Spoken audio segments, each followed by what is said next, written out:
Hello everyone, আসসালামু আলাইকুম। সবাই কেমন আছেন? আশা করি ভালো আছেন। আমি ভালো আছি। আজকে আমি শেকালু রুই মাছ দিয়ে রান্না করব।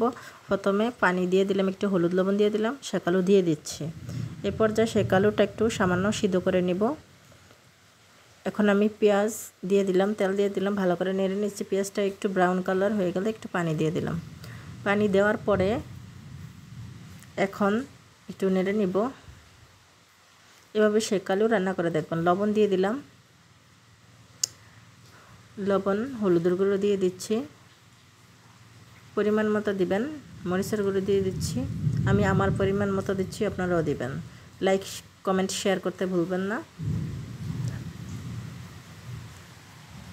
রসুন বাটা দিয়ে দিলাম, ভালো করে নেড়ে নিচ্ছি।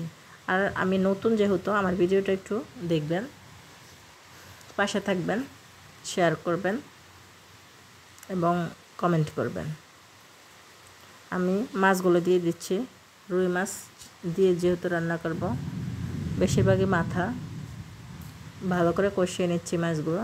কষানো হয়ে গেছে, এখন আমি নামিয়ে নেব, না হলে ভেঙে যাবে।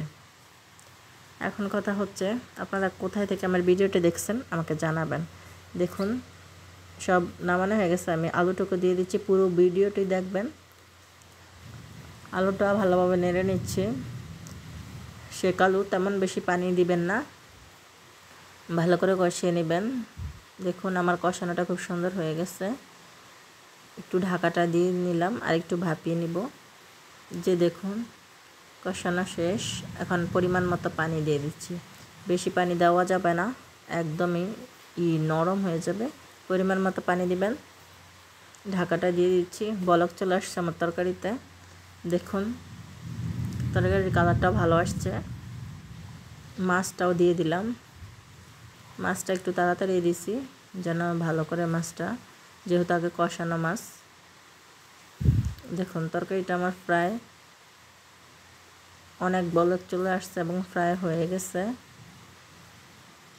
এই পর্যায়ে আমি ঢাকাটা দিয়ে মিডিয়াম আঁচে রাখবো।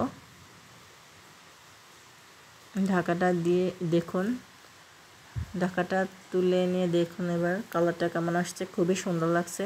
সবাই ভালো